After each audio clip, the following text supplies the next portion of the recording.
In this video, we will see very interesting example of pinacolone rearrangement. काफ़ी interesting example है।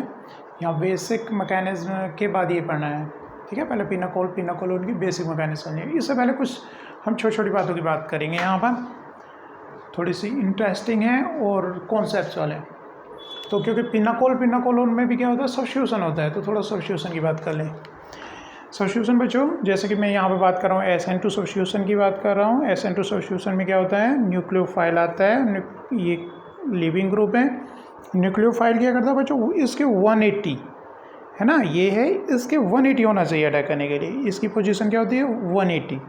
जो इसके anti bonding की जो लोकेशन है, ये जो बॉन्डिंग ऑर्बिटल है, और इसके एंटी बॉन्डिंग की लोकेशन इसके 180 है। तो इसको क्या होना चाहिए 180 आकर के अटैक करेगा और तब CL निकलेगा। And then nucleophile take place, है ना, the position of chlorine, CL की पोजीशन ले लेता है। इस तरह से ये क्या करता है, इन्वर्जन होता है, जैसे कि छाता पलट गया। तो nucleophile come in place of CL। तो अटैक यहाँ पे एम्फेसाइज क्या डाल रहा हूँ बच्चों, अपोजिट साइड से CL। अब यहाँ पर जो पिनाकोलोन में हम जो रिएक्शन पढ़ेंगे, तो यहाँ पर क्या करेंगे, N2 ग्रुप, इसको लिविंग ग्रुप बनाएंगे in the presence of nitrous acid HNO2 लेंगे, और उससे हम इसको क्या करेंगे, डाइजोनियम साल्ट बनाएंगे, N2 बनाएंगे, और N2 बना करके रिप्लेस करेंगे। मतलब यहाँ पर भी सब्स्टिट्यूशन एक तरह से, लेकिन यहाँ पर क्वेश्चन से रहेगा कौन सा सब्स्टिट्यूशन होगा। तो क्या कहने का यहाँ पे एम्फेसाइज डाल रहा हूँ बच्चों, ध्यान सुनो, क्या अपोजिट साइड से अटैक होना चाहिए। न्यूक्लियोफाइल क्या करना चाहिए, अपोजिट साइड से, बैक साइड से अटैक होना चाहिए, जैसे कि हमने किसमें पढ़ा, SN2 में। क्लियर है ये बात, है ना। अब यहाँ पर क्योंकि ये रिंग साइक्लोहेक्सेन पे लगा रखे हैं हमने, और साइक्लोहेक्सेन की जो स्टेबल फॉर्म है चेयर फॉर्म है। यहाँ पर देखने वाली क्या बात है बच्चों, यहाँ पर देखने वाली एक तो बात है, ये दो पोजीशन होती है। हम इक्वेटोरियल की पोजीशन पे यहाँ पे जोर डालना चाह रहा हूँ, एम्फेसाइज डालना चाह रहा हूँ बच्चों। ये जो इक्वेटोरियल पोजीशन है, यहाँ पर सपोज कोई लिविंग ग्रुप लगा हुआ है, तो ये जो इक्वेटोरियल पोजीशन इसके अपोजिट, जैसे कि यहाँ अटैक है, अपोजिट जो इसके एंटी पेरीप्लेनर, मतलब ये पेरीप्लेनर है ना, अपोजिट एंटी पेरीप्लेनर मतलब अपोजिट साइड में। तो ये जैसे यहाँ पर जो इक्वेटोरियल बॉन्ड होगा, तो ये जो चोंच है ना, ये जो दो बॉन्ड्स हैं इसके एंटी पेरीप्लेनर हैं एकदम से। मतलब ये चाहे तो बैक साइड से अटैक कर सकते हैं। अगर ये यहाँ पर जो लिविंग ग्रुप है, तो ये वाला बॉन्ड किसके एंटी पेरीप्लेनर होता है, इन दो बॉन्ड्स के, टू बॉन्ड्स के। अगर मैं यहाँ पर इक्वेटोरियल की बात करूँगा, यहाँ पर जो बॉन्ड होगा इक्वेटोरियल पर, यहाँ पर लिविंग ग्रुप है, तो ये इस बना है ना, ये आई, तो इसके जो एंटी पेरीप्लेनर कौन से ग्रुप होंगे, कौन से बॉन्ड्स होंगे, इसके 1 डैश के, ये 2 डैश और 2 डबल डैश, ये दो बॉन्ड्स जो होंगे इसके एंटी पेरीप्लेनर होंगे। कहने का मतलब उनकी पोजीशन होगी इस तरह से अपोजिट जाकर के अटैक करने की। ध्यान रखने वाली बात है।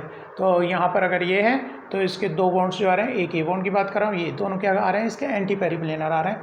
एंटी पेरीप्लेनर का मतलब अगर ये लिविंग ग्रुप इस तरह से है, तो इसका एंटी बॉन्डिंग ऑर्बिटल जो है, ये जो बॉन्ड आ रहा है, ये इसके बॉन्डिंग ऑर्बिटल के एकदम पेरीप्लेनर है और एंटी साइड में, तो ये इसकी अपोजिट साइड से अटैक कर सकता है, कोई और नहीं। अगर ग्रुप, तो यहाँ पर इक्वेटोरियल जो ग्रुप है, तो उसके इसकी बात करें तो कौन सा एंटी पेरीप्लेनर है, ये एंटी पेरीप्लेनर है और ये एंटी पेरीप्लेनर है, ठीक है। और अगर if the group is on the axial position, suppose यहाँ पर एच है, तो यहाँ पर लिविंग ग्रुप है, तो कौन सा एंटी पेरीप्लेनर रहेगा, यहाँ पर जो एक्सियल है ग्रुप है। अब ये बॉन्ड उसके एंटी पेरीप्लेनर नहीं है, यहाँ पर जो H है या यहाँ पर जो H है, तो ये बॉन्ड और ये बॉन्ड एक दूसरे के एंटी पेरीप्लेनर है, तो यहाँ पर चाहे तो ये अटैक कर सकता है, ठीक है, अपोजिट साइड से। तो इस तरह से जो कोई ग्रुप निकल रहा होगा, तो वहाँ पे इंपॉर्टेंट हो जाता है कि अटैक किधर से होता है, बैक साइड से अटैक होता है, तो वो क्या होना चाहिए, ग्रुप एंटी पेरीप्लेनर होना चाहिए। तो यहाँ ये बात काफ़ी इंपॉर्टेंट हो जाती है इन एग्जाम्पल्स में। चलो फिर इन एग्जाम्पल को देखते हैं। तो बच्चों यहाँ पर पहला एग्जाम्पल लिया है, एग्जाम्पल 1 में हमने क्या लिया है, ट्रांस लिए, NH2 ग्रुप और OH ग्रुप क्या लिए, ट्रांस लिए।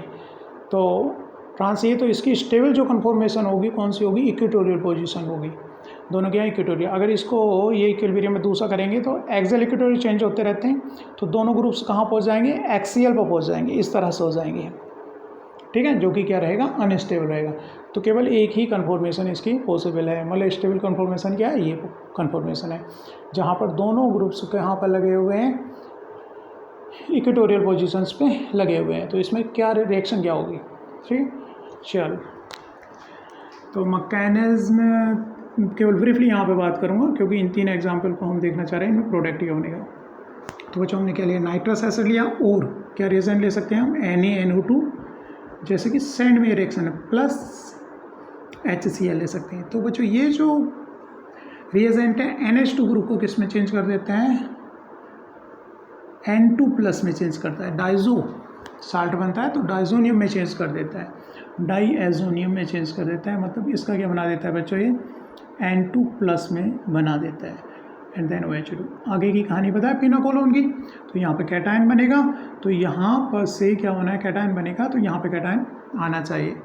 तो क्या चीज़ माइग्रेट करे यहाँ पर, तो हम जानते हैं क्योंकि ये N2 निकलेगा तो यहाँ पर दूसरा ग्रुप कैटायन बना, तो दूसरा कौन सा ग्रुप अट्रैक्ट करेगा।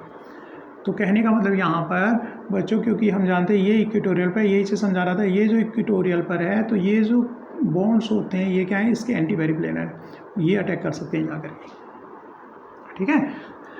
तो यहाँ पर कौन सा बॉन्ड माइग्रेट करेगा, ये बॉन्ड माइग्रेट करेगा यहाँ पर और N2+ निकल जाएगा।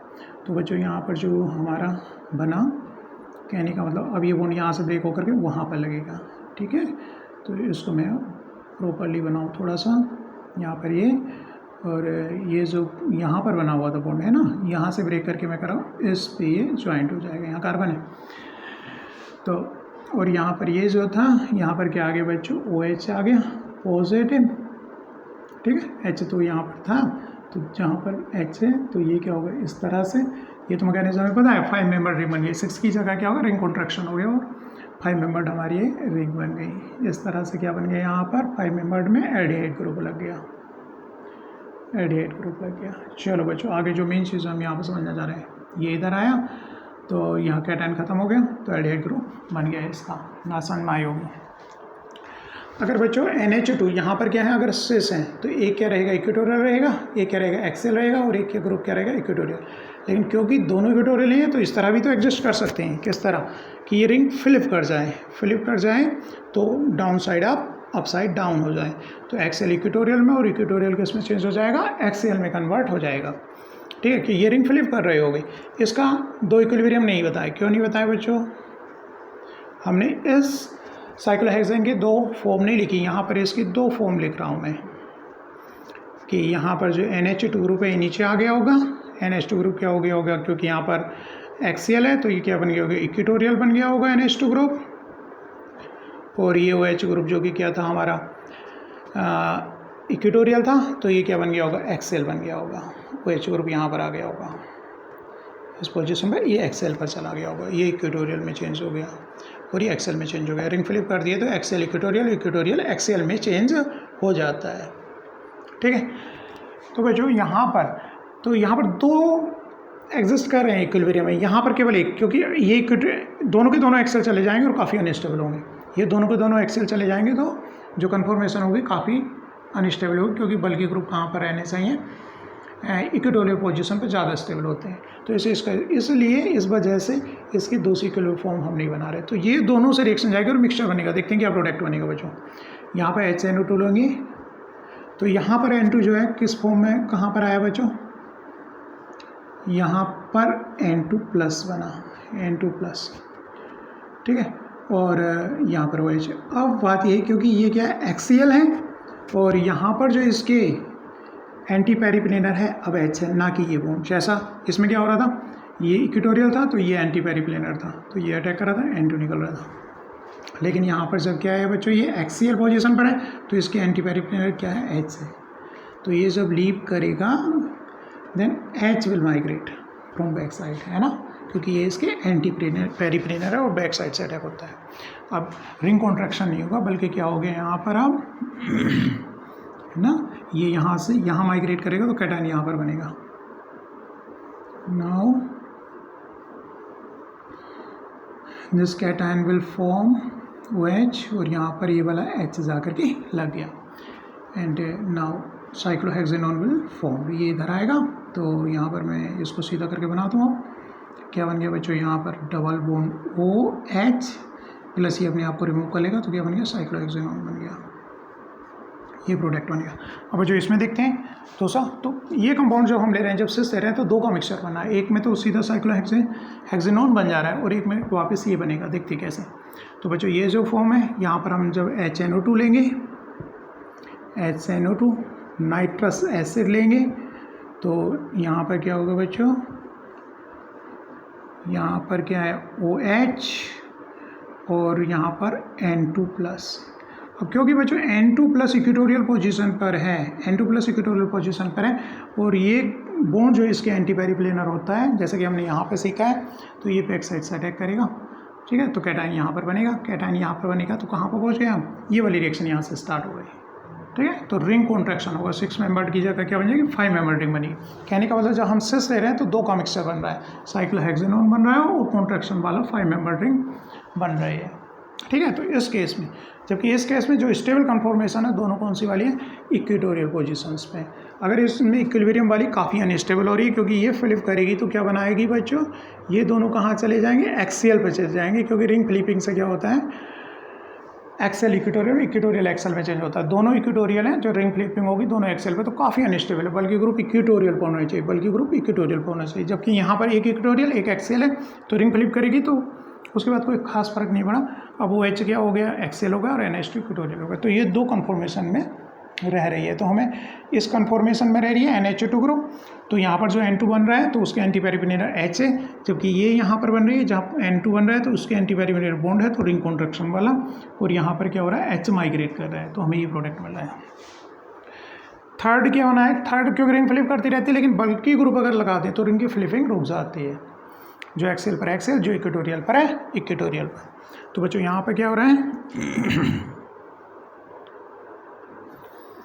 तो यहाँ पर जब हम क्या लेंगे, HNO2 लेंगे, तो बच्चों क्या प्रोडक्ट बनेगा हमारा, ये OH और यहाँ पर N2 इस तरह से प्लस बना है ना, डाइजोनियम साल्ट बना। तो N2 कहाँ पर है, एक्सेल पर है। इसके बैक साइड क्या अटैक हो सकता है, आप बैक साइड में देखो, इधर H तो है नहीं जो माइग्रेट कर दे, क्योंकि वहाँ पर कैटायन पोर्शन होता है, और क्योंकि ये एक्सियल है तो ये वाला बॉन्ड तो क्या नहीं है, एंटी पेरिप्लेनर है नहीं। ये वाला बॉन्ड एंटी पेरिप्लेनर कब रहता है, जब क्या हो, इक्वेटोरियल हो ये। तो अब यहाँ पर कोई ऑप्शन नहीं है, जबकि क्या ग्रुप है, इसके जो लोन पेयर हैं वो बैक साइड से अटैक करते हैं और इपोक्साइड का फॉर्मेशन यहाँ पर होता है। तो यहाँ पर ये डिफरेंट प्रोडक्ट बन गया। यहाँ पर ये लोन पेयर इसके एंटी पेरिप्लेनर्स आकर के अटैक कर सकते हैं। तो इस तरह से हमको बच्चों क्या बन जाता है, इपोक्साइड। यहाँ पर डिफरेंट प्रोडक्ट इपोक्साइड का फॉर्मेशन हुआ है। तो कन्फॉर्मेशन चेंज होने से अलग अलग प्रोडक्ट मिल रहे हैं, तो इसको थोड़ा सा ध्यान से पढ़ लेना। पिनाकोलोन में एक तरह से कहें तो सेमी पिनाकोलोन कहलाएगी, semi pinacolone rearrangement. Thank you.